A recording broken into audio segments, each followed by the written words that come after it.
आइए बात करते हैं आज 12 जनवरी 2021 दिन मंगलवार और जानेंगे देश भर की तमाम बड़ी खबरों को। आज के मुख्य समाचार के अपडेट में बहुत सारी इंपॉर्टेंट काम की खबरें हैं। दोस्तों, किसान आंदोलन को लेकर सुप्रीम कोर्ट की तरफ से एक सबसे बड़ा भयंकर फैसला निकल कर आ रहा है। केंद्र सरकार को भी सख्त चेतावनी दी गई है सुप्रीम कोर्ट की तरफ से और सरकार को फटकार लगाई गई है। आखिर क्या कुछ अपडेट है किसान आंदोलन को लेकर हम जानेंगे। इसके अलावा शराब को लेकर भी यहाँ पर एक बड़ा अपडेट आ रहा है। वही भारत के प्रधानमंत्री नरेंद्र मोदी की तरफ से भी कुछ बड़ी घोषणाएं और बड़े ऐलान है और एजुकेशन शिक्षा से संबंधित खबरें भी जानेंगे। भूकंप वगैरह को लेकर भी खबरें अपडेट हैं। तो एक एक करके आज की सभी 50 बड़ी ही महत्वपूर्ण काम की खबरों पर नजर डालते हैं फटाफट से। बिल्कुल ध्यान से बने रहेगा मेरे साथ इस वीडियो में और एकदम पूरा लास्ट तक देखते रहिएगा। सीधे बात करते हैं पहले अपडेट की। तो दोस्तों, स्वामी विवेकानंद के कुछ उच्च विचार देखिए जरा। उठो और तब तक मत रुको जब तक लक्ष्य तक न पहुंच जाओ। जी हाँ, जो किस्मत पर भरोसा करते हैं वो कायर हैं और जो अपनी किस्मत खुद बनाते हैं वो मजबूत हैं। खुद को कमजोर समझना ही सबसे बड़ा पाप है। ये सब कुछ कई मोटिवेशनल बातें, युवाओं को प्रेरणा देने वाली जो बातें हैं, कोट्स हैं, ये बताए गए हैं हमारे देश के महान व्यक्तित्व स्वामी विवेकानंद जी की तरफ से।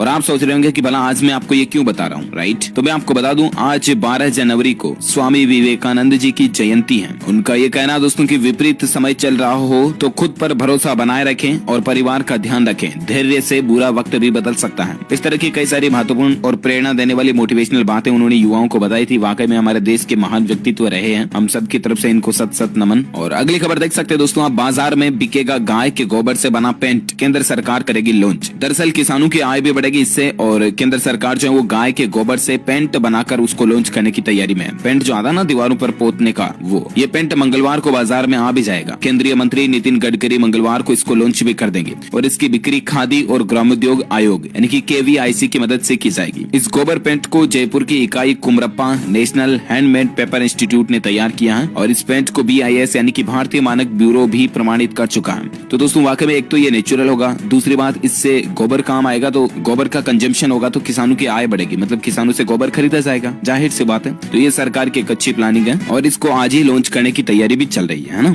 साथ ही अगली खबर देख सकते हैं, सरकार ने तय की RBI बॉन्ड्स पर ब्याज दर। जानिए जून तक आपको मिलेगा कितना फायदा। जी हाँ, दरअसल केंद्र सरकार ने इस 6 माही के लिए RBI बॉन्ड की ब्याज दरों में कोई भी बदलाव नहीं किया, यानी कि जो पुरानी ब्याज दरें हैं उन्हीं दर से आपको ब्याज मिलता रहेगा। जनवरी 2021 से लेकर जून 2021 के लिए ये जो ब्याज दरें हैं 7.15% की दरें ही लागू रहेगी, है ना। ये देश के प्रमुख सरकारी और प्राइवेट बैंकों की FD इंस्टेंट रेट से 1% ज्यादा होगी। तो ये सरकारी स्कीमों के तहत आपको फायदा मिलता रहेगा इस ब्याज दर पर। और साथ ही अगली खबर देखिए दोस्तों, इस बार बजट में आपको एक सबसे बड़ा बदलाव देखने को मिलेगा जो कि पिछले 73 साल में नहीं हुआ, वो इस बार आपको देखने को मिलेगा। यानी कि इस बार बजट जो है ना वो दस्तावेज के रूप में नहीं छपेगा, यानी कि कागजों पर प्रिंट नहीं होगा, बल्कि सॉफ्ट कॉपी से ही इस बार वित्त मंत्री बजट का भाषण पढ़ेगी। सॉफ्ट कॉपी का मतलब समझ चुके होंगे आप, डिजिटली तरीके से या तो किसी स्क्रीन वगैरह के जरिए, कंप्यूटर स्क्रीन के जरिए या प्रोजेक्टर के जरिए, इस तरह से इस बार बजट का भाषण पढ़ा जाएगा। मतलब कि फिजिकली पेपर पर प्रिंट नहीं किया जाएगा इस बार बजट को। और ये बदलाव पिछले 73 सालों में पहली बार जो है इस तरह का बजट पर चेंज आपको देखने को मिलेगा। और इसके पीछे कारण है अभी जो कोरोना वायरस का इफेक्ट चल रहा है ना, इसी को बताया जा रहा है। और बाकी देखते हैं कि कोरोना इफेक्ट की वजह से बजट में क्या क्या नए बदलाव हमें देखने को मिलते हैं, सरकार किन योजनाओं की नई शुरुआत करती है, वैक्सीन वगैरह पर कितना बजट रहता है। तो जो कोई भी खबर अपडेट आएगी मैं आपको बता दूंगा जरूर DLS न्यूज पर। फिलहाल देखिए आप अगली खबर। चीन को तगड़ा झटका लगा है। 2020 के दौरान स्मार्टफोन शिपमेंट में 20% से भी ज्यादा की गिरावट आई है। जनरली आपको पता होगा दोस्तों की Vivo, Oppo, OnePlus वगैरह जितनी भी बेसिकली स्मार्टफोन कंपनियां है ना, MI, Realme, Redmi, ये सब कुछ चाइनीज कंपनीज है, राइट। और हमारे देश में भी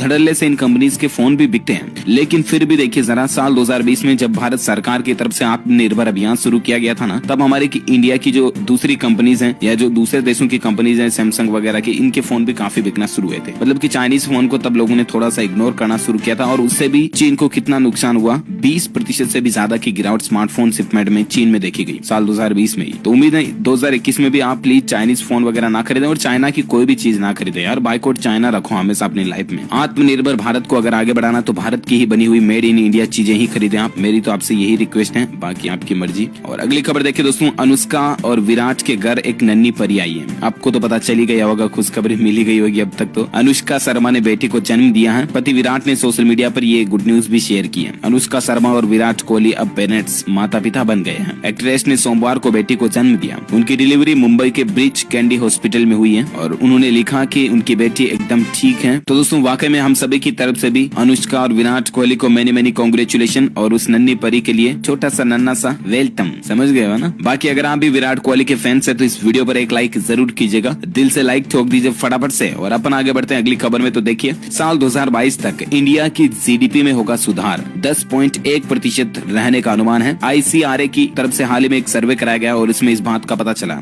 घरेलू रेटिंग एजेंसी इक्रा जो ना ICRA, इसने सोमवार को कहा कि वित्त वर्ष 2022 में देश का सकल घरेलू उत्पाद GDP 10.1% की दर से बढ़ सकता है। तो ये वाकई में भारत के लिए अच्छी बात है कि भारत की GDP बढ़ेगी तो इकोनॉमी एटलीस्ट बढ़ेगी, तो इंडिया मतलब कि क्या बोले आगे बढ़ेगा, डायरेक्टली इनडायरेक्टली यूं समझिए आप, है ना। और साथ ही अगली खबर देखिए, फिलहाल आप खुशखबरी है, समय से पहले भी अगर आप FD को बंद भी करवा दोगे ना तो भी आपको कोई पेनल्टी वगैरह नहीं देनी पड़ेगी। इसके लिए आपको ये बैंक खास सुविधा दे रहा। कौन सा बैंक? बात हो रही है यहाँ पर एक्सिस बैंक की। एक्सिस बैंक ने अपने ग्राहकों को बड़ी राहत दी है और एक नई स्कीम के तहत नई योजना बनाई है। देखिए क्या, तो एक्सिस बैंक का कहना दोस्तों की अगर आप बैंक में कोई FD करवाते हो, ठीक है ना, और उसे प्री मैच्योर बंद कर देते हो, मतलब कि मैच्योरिटी से पहले ही उस FD को तुड़वा देते हो या बंद कर देते हो, तो आपको कोई भी जुर्माना या एक्स्ट्रा चार्ज नहीं देना पड़ेगा, ठीक है ना। मान लीजिए कोई FD आपने 2 साल की करवाई एक्सिस बैंक में और उसको 6 महीने बाद ही आपको तुड़ाने की जरूरत पड़ गई, पैसे वगैरह की जरूरत पड़ी, तो 6 महीने बाद ही तुड़ा दीजिए, आपको कोई भी जुर्माना पेनल्टी नहीं देनी पड़ेगी, ठीक है ना। तो ये एक्सिस बैंक की एक नई पहल है, अच्छी बात है। चलिए साथ ही अगली खबर देखिए, कारों पर छूट को लेकर अपडेट है दोस्तों। अगर आप भी कार वगैरह खरीदने की प्लानिंग बना रहे हैं ना, तो जनवरी 2021 में आपके पास एक बहुत ही अच्छा मौका है, क्योंकि न्यू ईयर ऑफर के तहत कई सारी कार कंपनियां जो अपनी कारों पर डिस्काउंट दे रही है। देखिए रिनोल्ट कंपनी 95,000 रुपए तक का डिस्काउंट दे रही है, मारुति सुजुकी अलग अलग कारों पर 67,000 रुपए तक का डिस्काउंट दे रही है, टाटा मोटर्स भी आपको 70,000 रुपए तक का डिस्काउंट दे रही है, हुंडई कंपनी तकरीबन 1,45,000 तक का डिस्काउंट दे रही है, मारुति कंपनी 44,000 तक का डिस्काउंट दे रही है। अब ये कंपनियां आपने कौन कौन से कारों के मॉडल पर कितना डिस्काउंट दे रही है, तो ये मॉडल वाइज लिस्ट भी आप यहाँ देख सकते हैं। रिनोल्ट की अगर आप क्विड खरीदते हैं तो उस पर 15,000 का, और बाकी डस्टर वगैरह पर कितना डिस्काउंट मिला, तो ये पूरा मतलब यहाँ पर चार्ट दिया हुआ है, ठीक है ना। तो आप चेक कर लीजिएगा इस पूरी लिस्ट को, क्योंकि एक एक को अभी मैं बोलूंगा तो बहुत ज्यादा लंबा हो जाएगा। हुंडई कोना वगैरह का जो इलेक्ट्रॉनिक वर्जन है ना, उस पर आपको 1.5 लाख रुपए तक का डिस्काउंट मिल रहा है। ओके,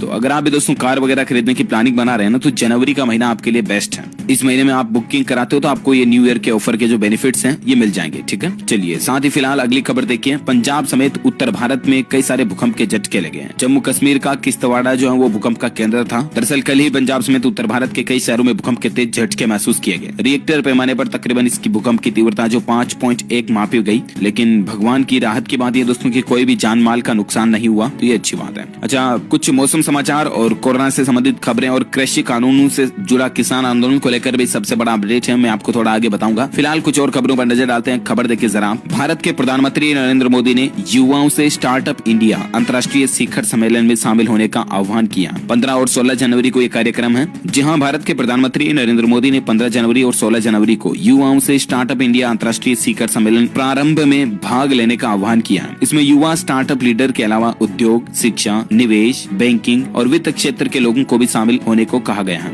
उन्होंने लिंक्डइन पोस्ट को भी शेयर किया जिसमें कहा गया कि कोविड-19 महामारी के दौरान वर्चुअल इंटरेक्शन का चलन भी तेजी से हो रहा, और इसका एक बड़ा फायदा ये भी है कि लोग घर बैठे ही कार्यक्रमों का हिस्सा भी बन सकते हैं। तो कहने का मतलब इस बार वर्चुअल तरीके से ये कार्यक्रम होने जा रहा है, अंतर्राष्ट्रीय शिखर सम्मेलन। आप भी चाहें तो घर बैठे इसमें हिस्सा भी ले सकते हैं। इसके लिए ये एक लिंक भी शेयर किया गया, तो चेक कर लीजिएगा आप। और चलिए साथ ही अपन फिलहाल नजर डालते हैं अगली खबर में। तो अपडेट देखिए, जल्द ही बढ़ सकते हैं तेल, साबुन और रोजमर्रा के उत्पादों के दाम। आखिर क्यों? दरअसल दोस्तों, घर चलाने के लिए खर्च अब ज्यादा पैसे आपको करने पड़ सकते हैं। 4 से 5% तक घरेलू उत्पाद जो है ना, होम अप्लायंस वगैरह, वो महंगे हो सकते हैं, क्योंकि महंगे कच्चे माल के कारण कीमतें बढ़ाने पर जो विचार कर रही है कई सारी FMCG कंपनियां जो हैं, वो कीमतों में बढ़ोतरी अगर ना की तो कंपनियों को ग्रोस मार्जिन प्रभावित होने का भी डर है, और इसीलिए आने वाले दिनों में आपको घर चलाने के लिए कुछ ज्यादा रुपए खर्च करने पड़ सकते हैं। इसका कारण ये कि जैसा कि मैंने आपको बताया, FMCG कंपनियां जो हैं उनके कच्चा माल महंगा आ रहा है, और इसी को देखते हुए कच्चे माल का दाम बढ़ने से आपके सीधे डायरेक्टली प्रोडक्ट के रेट भी बढ़ सकती है, समझ रहे हो ना। तो हो सकता है कि बहुत जल्द आपको घर की जो चीजें हैं, कोलगेट, मंजन, ब्रश, साबुन, शैम्पू, ये चीजें महंगी देखने को मिल सकती है ना। और चलिए साथ ही अगली खबर दोस्तों, जब महंगाई की बात हो रही तो और एक अपडेट देखिए। घर चलाने वालों के लिए तो मुश्किल है ही, लेकिन घर खरीदने वालों के लिए भी मुश्किल हो सकती है, क्योंकि स्टील महंगा होने से कंस्ट्रक्शन का खर्चा भी अब आपका बढ़ जाएगा, और इससे घरों के दाम भी बढ़ सकते हैं। मतलब कि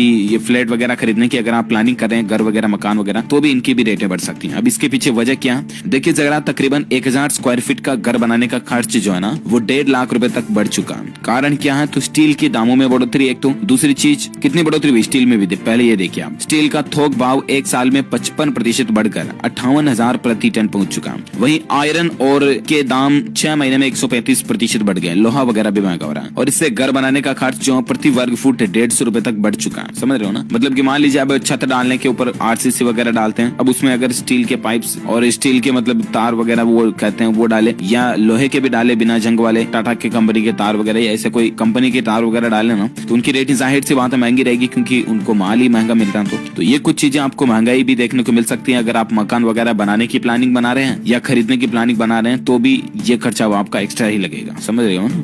और ओके, अब नजर डालते हैं अपन आज के मौसम समाचार को लेकर खबर। दोस्तों, उत्तर भारत में बर्फीली हवाओं से कंपाहट भरी ठंड चल रही है। मकर संक्रांति तक मौसम का हाल कैसा रहेगा 13-14 तारीख तक, तो मैं आपको बता दूं दोस्तों, अभी भी मौसम विभाग की चेतावनी आ रही है। दिल्ली, पंजाब, हरियाणा, उत्तर प्रदेश और राजस्थान में अगले 2 से 3 दिनों में ठंड और भी बढ़ेगी। ये अनुमान है IMD का, यानी कि भारतीय मौसम विज्ञान विभाग का। वैसे आज 12 जनवरी 2021 का संपूर्ण भारत का मौसम पूर्वानुमान आखिर क्या कहता है, तो मैं आपको बता दूं, अगले 24 घंटों के दौरान उत्तर पश्चिम भारत के साथ साथ गंगा के समूचे मैदानी इलाकों में उत्तर पश्चिम दिशा से बर्फीली हवाओं का प्रवाह जारी रहेगा और इससे ठंड बढ़ेगी, ठंडी हवाएं चलेगी, जाहिर सी बात है। और मतलब कहने का मतलब ये कि मौसम साफ होने के बावजूद भी पंजाब, हरियाणा, दिल्ली, उत्तरी राजस्थान और पश्चिमी उत्तर प्रदेश के कई शहरों में तापमान में भारी गिरावट बनी रहेगी और दिन में शीतलहर जैसी स्थितियां जारी रहेगी। इसके अलावा उत्तर पश्चिम भारत के साथ साथ अब ठंडी हवाओं का प्रभाव मध्य तथा पूर्वी मध्य भारत में भी देखने को मिलेगा, जिससे कि मध्य प्रदेश, गुजरात, महाराष्ट्र, छत्तीसगढ़, बिहार, झारखंड, इन जगहों पर ठंड मतलब बढ़ेगी। समझ रहे हो ना। तो ये रहेगा मौसम का हाल कुछ।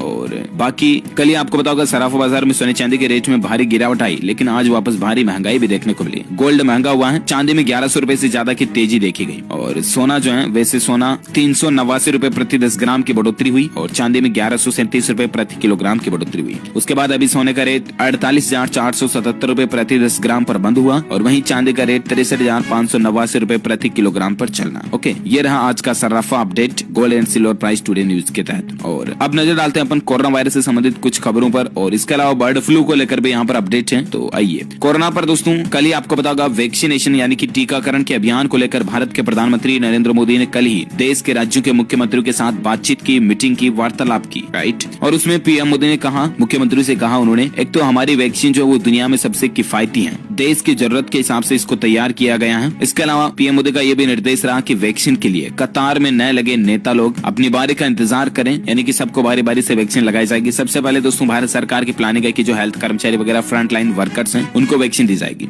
लेकिन इसमें भी कोरोना वैक्सीनेशन की समीक्षा में पीएम मोदी बोले कि फ्रंट लाइन वर्कर्स जो है ना, उनकी वैक्सीन का खर्च केंद्र सरकार उठाएगी। ये भी मीडिया रिपोर्ट्स आ रही है, यानी कि फ्रंट लाइन वर्कर्स के लिए टीका जो वो एज ए बिल्कुल फ्री की तरह ही रहेगा। तकरीबन 3 करोड़ लोगों को पहले चरण में टीका लगाया जाएगा। आपको बता दूं, टीका जो है वो 16 जनवरी से हमारे देश में वैक्सीनेशन का प्रोग्राम शुरू होने जा रहा और इसको लेकर सरकार ने तैयारियां भी पूरी कर ली है। अब देखिए अपडेट, वैक्सीनेशन की तैयारी चल रही है। केंद्र सरकार ने सीरम इंस्टीट्यूट को 1.10 करोड़ वैक्सीन का ऑर्डर भी दे दिया। एक डोज की कीमत तकरीबन 200 रुपए होगी। अब कोविशील्ड पर ये कितनी क्या कुछ इफेक्टिव रहेगी, तो इसके परसेंटेज का आंकड़ा भी यहाँ पर दिया हुआ है। अब सरकार ने इसके तकरीबन 1 करोड़ से भी ज्यादा डोज ऑर्डर कर दिए हैं वैक्सीन के लिए और उम्मीद है बहुत जल्द हम सभी को वैक्सीन भी देखने को मिलेगी भारत में। वैसे आपकी जानकारी के लिए बता दूं, जबरदस्ती किसी को वैक्सीन नहीं लगाई जाएगी। आप चाहे तो अपनी मर्जी के अनुसार अपने शरीर पर ठुकवा सकते हैं इंजेक्शन, यानी कि लगवा सकते हैं वैक्सीन। समझ रहे हो ना। अच्छा, ये तो रही वैक्सीन वगैरह की बातें। और इसके अलावा कोरोना पर और एक अपडेट ये है कि कोरोना वैक्सीन को लेकर सरकार ने अलर्ट जारी किया कि रजिस्ट्रेशन के लिए इस ऐप पर न डालें अपनी जानकारी। जी हाँ, दरअसल दोस्तों केंद्र सरकार का यह कहना है कि वैसे तो आपको कोविन ऐप पर रजिस्ट्रेशन करना पड़ेगा तभी आपकी वैक्सीन लगेगी, ठीक है ना। लेकिन कोविन ऐप को अभी तक भारत सरकार की तरफ से ऑफिशियली ये प्ले स्टोर वगैरह हो गया, ऐप स्टोर, इस तरह के प्लेटफॉर्म पर रिलीज नहीं किया गया। लेकिन अभी भी यहाँ पर इस कोविन के नाम से फेक एप्स ऑलरेडी अपलोडेड हैं, तो आप कहीं उन एप्स को डाउनलोड करके उनमें ये गलत जानकारी ना डाल दें, आपकी पर्सनल इन्फॉर्मेशन वगैरह ना डाल दें। इसीलिए सरकार ने आप सभी लोगों को अलर्ट किया, ठीक है ना। तो आप ऑफिशियल वेबसाइट इंडिया गवर्नमेंट की, जिसके पीछे लास्ट एक्सटेंशन .gov.in आपको देखने को मिले, उसी वेबसाइट के जरिए जो है आप ऐप डाउनलोड करें कोविन वाला और उसके बाद कोविन पर रजिस्ट्रेशन करें। बाकी आप प्ले स्टोर वगैरह से करें। तो अगर सरकार ऑफिशियली इस ऐप को प्ले स्टोर पर अपलोड कर देती है तो मैं आपको बता दूंगा जानकारी, तभी आप उसी ऑफिशियल ऐप पर ही डालें अपनी पर्सनल इन्फॉर्मेशन, ठीक है ना। बाकी आपके डेटा लीक हो सकते हैं, जानकारी लीक हो सकती है, सो प्लीज बी केयरफुल, सावधान रहें। और इसके अलावा खबर है दोस्तों की दुनिया के सबसे अमीर व्यक्ति की गर्लफ्रेंड भी हुई कोरोना संक्रमित। इंस्टाग्राम पर उन्होंने खुलासा किया। जी हाँ, दुनिया के number 1 richest person Elon Musk की गर्लफ्रेंड कोरोना वायरस से संक्रमित हो गई है। कनाडाई संगीतकार ग्रिम्स, जो कि टेस्ला प्रमुख एलन मस्क की प्रेमिका भी है, उन्होंने खुलासा किया कि वह कोविड पॉजिटिव पाई गई है। ग्रिम्स ने इंस्टाग्राम पर लिखा, अंततः मुझे भी कोविड हो गया, लेकिन अनोखे अंदाज में मैं इस बुखार का आनंद ले रही हूँ। बिलबोर्ड की एक रिपोर्ट में कहा गया कि जो कुछ भी है भगवान इनको जल्द स्वस्थ कर दे, हमारी यही कामना है। और बाकी दोस्तों, भारत में आज के ताजा कोरोना आंकड़ों की अगर बात करें ना, डेटा की, तो कल रात 10 बजे तक का आंकड़ा है ये। भारत में कोरोना के 11,580 नए केस देखे गए और उसके बाद कुल संक्रमितों की संख्या 1,04,79,000 से भी ज्यादा पहुंच चुकी है, जिनमें से 2,14,000 से ज्यादा एक्टिव केस चल रहे हैं, यानी कि सक्रिय है, जिनका अभी इलाज चल रहा है, जबकि 1,01,09,000 से भी ज्यादा मरीज ठीक हो चुके हैं। इस वायरस के कारण भारत में जान जाने वालों की कुल संख्या का आंकड़ा 1,51,300 से भी ज्यादा पहुंच चुका है। तो ये तो रहा भारत में आज का ताजा कोविड डेटा, राइट। वहीं दोस्तों, बर्ड फ्लू को लेकर देश में क्या कुछ माहौल मसला चल रहा है, तो जरा देखिए। एक तो 10 राज्यों में बर्ड फ्लू फैल चुका है। राजधानी दिल्ली और महाराष्ट्र में भी संक्रमण की पुष्टि हो चुकी है। कल ही मैंने आपको DLS न्यूज के ऊपर अपडेट भी बताया था। और इसके अलावा कृषि मामलों की संसदीय समिति ने भी बैठक वगैरह की है। बात कुछ यूं है दोस्तों की, बर्ड फ्लू न होने पर भी खुद ही 5 दिन बाद मुर्गों को मार देंगे पोल्ट्री फार्म के मालिक, ऐसा भी अपडेट चल रहा है। दरअसल एशिया में चिकन की सबसे बड़ी जो मंडी कही जाने वाली गाजीपुर मंडी है, उसको 10 दिन के लिए बंद कर दिया गया। देश के दूसरे हिस्सों में भी तो कहीं तो 7 और कहीं 8 दिन के लिए चिकन की बिक्री पर रोक लगा दी है। देश में हर रोज लाखों की संख्या में चिकन खाया जाता है। अकेले गाजीपुर मंडी से ही रोजाना 5 लाख चिकन बिक जाता है। और ऐसे में पोल्ट्री फार्म के जो मालिक हैं, उनके सामने बड़ी समस्या देखने को मिल रही है। अच्छा, इसके अलावा दोस्तों, जैसा कि मैंने आपको बताया, दिल्ली महाराष्ट्र समेत 10 राज्य तो प्रभावित हो चुके हैं। और वहीं केंद्र सरकार ने प्रभावित स्थान जो है उनके दौरे के लिए कुछ टीमें भी बनाई है, रिसर्च टीमें, जो ये पता लगा सके कि आसपास कहीं और तो संक्रमण नहीं फैल रहा वगैरह वगैरह। और इसके अलावा 10 राज्यों में बर्ड फ्लू कंफर्म होने के बाद केंद्र सरकार ने कुछ एहतियात बरतने की सलाह भी दी है, यानी कि कुछ बातों को ध्यान रखने की सलाह दी गई है। अब वो क्या बातें, तो केंद्र सरकार ने एक तो राज्य सरकारों से कहा कि आप इस बर्ड फ्लू को लेकर जागरूकता फैलाएं, जिससे कि लोग बाग अफवाहों से बच सकें। राज्यों और केंद्र शासित प्रदेशों से अनुरोध किया कि जल स्रोत, चिड़िया के बाजार या जू हो गया, यानी कि चिड़ियाघर वगैरह, पोल्ट्री फार्म आदि में निगरानी भी बढ़ाई जाए। पक्षियों के समूह को अच्छी तरह से हटाने और पोल्ट्री फार्मों में जैव सुरक्षा भी मजबूत करने के लिए कहा गया है। तो वहीं आपको बताओगे, राजधानी दिल्ली में भी बर्ड फ्लू की पुष्टि हुई। बत्तखें और कौवे वगैरह मरे हुए पाए गए। तो इस दौरान आपसे ये रिक्वेस्ट है कि मास्क वगैरह तो जरूर लगाते रहें और बाकी पोल्ट्री फार्म वगैरह में विजिट ना करें आजकल आप कहीं पर भी। और यहाँ पर काम करने वाले जो लोग बाग हैं, उनसे भी दूरी बनाकर रखें। अच्छा, चलिए, साथ ही अगला अपडेट आ रहा दोस्तों, किसान आंदोलन को लेकर क्या कुछ खबरें चल रही है। तो किसान आंदोलन का आज 48वां दिन है, कल 47वां दिन था। इस दौरान क्या कुछ अपडेट देखने को मिला। खट्टर के कार्यक्रम में खलल डालने के मामले में 900 लोगों पर FIR भी हुई और किसान नेता बोले कि हम विरोध करते रहेंगे, जब तक नहीं रुकेंगे तब तक कि सरकार जो तीनों कृषि कानूनों को रद्द ना कर दे। और दोस्तों, कल ही सुप्रीम कोर्ट में भी कृषि कानूनों को लेकर सुनवाई हुई। आपको पता है क्या, एक तरफ सरकार थी, एक तरफ किसान भाई लोग थे। और सुप्रीम कोर्ट ने क्या कहा पता है, केंद्र सरकार को फटकार लगाई। नए कृषि कानून अब बरकरार रहेंगे या फिर रद्द होंगे, इस पर आज सुप्रीम कोर्ट में एक और अहम फैसला भी होगा। लेकिन कल जो सुप्रीम कोर्ट में सुनवाई हुई ना, उसमें सुप्रीम कोर्ट ने सरकार से कहा कि किसानों के साथ है सुप्रीम कोर्ट और कृषि कानूनों से जुड़ी याचिकाओं पर फैसला तो आज होगा। और बाकी केंद्र सरकार से कहा कि अगर आप मुद्दा संभाल नहीं पाए तो फिर हमें एक्शन लेना पड़ेगा। यानी कि सुप्रीम कोर्ट का ये भी कहना है कि अगर आप कृषि कानूनों पर रोक नहीं लगाते हो ना, तो फिर हम रोक लगा देंगे। मतलब कि सुप्रीम कोर्ट के जजों का ये कहना दोस्तों कि अगर सरकार कृषि कानूनों पर रोक नहीं लगाती तो फिर सुप्रीम कोर्ट के आदेश के बाद स्वतः ही रोक लग जाएगी और किसानों के पक्ष में फैसला भी आ जाएगा। अब देखना है। वैसे कल भी सुनवाई हुई थी और आज भी सुप्रीम कोर्ट में अहम सुनवाई होने वाली है किसान आंदोलन को लेकर। तो दिन में और किसान आंदोलन पर क्या कुछ बड़ा अपडेट देखने को मिलता है, जो कोई भी खबर आएगी मैं आपको बता ही दूंगा DLS न्यूज के ऊपर। फिलहाल अपन नजर डालते हैं अगली खबर में, जहाँ कुछ रैपिड न्यूज अपडेट में आपको बता देता हूँ। एक तो दोस्तों, वैज्ञानिकों की रिसर्च में पता चला कि लंबे नाखून आपको बीमार बना सकते हैं, यानी कि लंबे नाखून से संक्रमण का खतरा तेजी से फैलता है, बढ़ जाता है। इसलिए आप नाखून को छोटा रहेंगे, खास करके महिलाओं में जो है नाखूनों को लंबे रखने का शौक होता है, तो उनको सावधान भी कर दें। और बाकी नाखूनों को मुंह से काटने से, दांतों से काटने से आपको बचना चाहिए। अच्छा, साथ ही और एक अपडेट देखिए, EPFO ने पेंशन धारकों को भी राहत दी है। अब इस दिन तक आप जमा करा सकते हैं जीवन प्रमाण पत्र। आपको पता होगा, पेंशन जारी रखने के लिए हर साल जो है लाइफ सर्टिफिकेट या जीवन प्रमाण पत्र जमा कराना जरूरी होता है। और अब उसकी तारीख को कितनी कर दिया पता है, 28 फरवरी लास्ट डेट है, तब तक आप जमा करा सकते हैं। ठीक है, उस तारीख तक भी अगर आप जमा नहीं कराते तो फिर आपकी पेंशन बंद हो जाएगी, उसके जिम्मेदार आप खुद होंगे। तो आप अपने नजदीकी किसी भी ई-मित्र सेंटर के जरिए भी ये काम कर सकते हैं, या जिस किसी भी बैंक ब्रांच से आपकी पेंशन आती है वहां पर भी जाकर के आप इसको सबमिट कर सकते हैं। बाकी दोस्तों, खबर है कि एप्पल के साथ मिलकर इलेक्ट्रॉनिक कारें बनाएगी हुंडई कंपनी। जी हाँ, तो उन्होंने पार्टनरशिप को मंजूरी भी दे दी है। दरअसल दक्षिण कोरिया की जो वाहन निर्माता कंपनी हुंडई है ना, वो अब अमेरिका की स्थित टेक्नोलॉजी टेक्नोलॉजी की दिग्गज कंपनी एप्पल के बीच मिलकर इलेक्ट्रिक कार बनाने को लेकर पार्टनरशिप डील कंफर्म हो चुकी है। मीडिया रिपोर्ट्स के मुताबिक दोस्तों दोनों कंपनियां मिल करके इसका निर्माण साल 2024 तक शुरू कर सकती हैं। और बाकी देखते हैं आगे और क्या अपडेट है मैं आपको बताऊंगा। अगली खबर देखिए, बजट में टैक्स वगैरह को लेकर आपको बदलाव देखने को मिल सकते हैं। इनकम टैक्स में राहत की ज्यादा गुंजाइश नहीं है और स्टैंडर्ड डिडक्शन की 50,000 रुपए की सीमा बढ़ सकती है, ऐसी अनुमान संभावना चल रही है। आगे क्या अपडेट आता है कंफर्म मैं आपको बता दूंगा। और इसके अलावा दोस्तों गोवा में 16 से लेकर 24 जनवरी तक चलेगा अंतर्राष्ट्रीय फिल्म फेस्टिवल। 15 फिल्मों के बीच एक मुकाबला होगा और देखते हैं आखिर कौन सी फिल्म विनिंग कर पाती है इसमें। फिलहाल अगली खबर देखिए, ड्राई स्टेट गुजरात में शराब पीने वाले महिलाओं की संख्या में 5 साल में दुगुनी बढ़ोतरी हो चुकी है। पुरुषों की संख्या घटी है। हाल ही में एक सर्वे में इस बात का पता चल रहा है। माताएं बहनें जरा संभल कर गुजरात की। और साथ ही खबर देखिए दोस्तों, फेसबुक और व्हाट्सएप को भी बैन कर रहे हैं की मांग लगा रही है। केट ने सरकार को इस तरह का एक पत्र भी लिखा है। हाल में आपको पता होगा व्हाट्सएप ने कुछ अपनी नई प्राइवेसी पॉलिसी भी लागू की और उसके लिए अब मतलब उस नई प्राइवेसी पॉलिसी के बाद जो है देश का व्यापारी संगठन जो है ना केट, ऑल इंडिया ट्रेडर्स जो है, उसका ये कहना है कि इनको बंद कर दो, मतलब बिल्कुल है ना। और बाकी अगली खबर देखिए, आज से शुरू हो रहा दुनिया का सबसे बड़ा इलेक्ट्रॉनिक शो। LG मुड़ने वाला टीवी लॉन्च करेगा और भी कई सारी कंपनियां जो अपने अपने प्रोडक्ट्स लॉन्च करेगी, जैसे कि Samsung, Panasonic, TCL, Intel, Sony वगैरह। तो अलग अलग प्रोडक्ट आपको देखने को मिलेंगे। हालांकि पहली बार दोस्तों ये जो CES 2021 इवेंट है ना, ये पूरी तरह से डिजिटली होने जा रहा है ना। और एक खबर देखिए, देश में अगर 5G आता है तो इसके भविष्य क्या होगा, कुछ बेनिफिट मिलेंगे आपको। देखिए, इंडस्ट्रियल प्रोडक्टिविटी 10 गुना बढ़ जाएगी और रोबोटिक काम से स्मार्ट सिटी जैसे प्रोडक्ट तेजी से पूरे होंगे अगर 5G आता है तो। बाकी आपको पता होगा रिलायंस जियो ने साल 2020 में भी एक घोषणा की थी कि 2021 के मध्य तक आपको 5G भी देखने को मिल जाएगा। तो देखते हैं आखिर कब तक 5G अवेलेबल होता है। और एक खबर देखिए, व्हीकल रजिस्ट्रेशन में 11% की ग्रोथ यानी कि बढ़ोतरी देखी गई है। फरवरी 2020 के बाद दिसंबर में पहली बार गाड़ियों की बिक्री बढ़ी है। मारुति का मार्केट शेयर भी बढ़ा है और हुंडई का घटा है। लेकिन कुल मिलाकर के राहत की बात यह है दोस्तों की अभी जो हाल ही में दिसंबर 2020 निकला ना, उसमें कारों की बिक्री में बढ़ोतरी देखने को मिली है। एटलीस्ट अच्छी बात है। और बाकी कुछ एजुकेशनल अपडेट्स मैं आपको बता दूं, NTA IIFT एडमिशन कार्ड जारी हो चुके हैं। 24 जनवरी को टेस्ट आयोजित होगा और आप ऑफिशियल वेबसाइट iift.nta.nic.in के जरिए डाउनलोड कर सकते हैं। इसके अलावा तेलंगाना राज्य में 1 फरवरी से 9वीं की कक्षाएं शुरू हो जाएगी और उसके बाद दूसरी कक्षाओं को भी धीरे धीरे शुरू किया जाएगा। तो तेलंगाना राज्य सरकार की तरफ से ये स्कूलें फिर से खोलने की प्लानिंग बन रही है कोरोना के बाद, है ना। ओके दोस्तों, तो इसी कड़ी में आज दिन भर की तमाम बड़ी खबरों का अपडेट, हेडलाइंस, न्यूज, मुख्य समाचार का वीडियो यही फिनिश होता है। वैसे आप मुझे नीचे कमेंट करके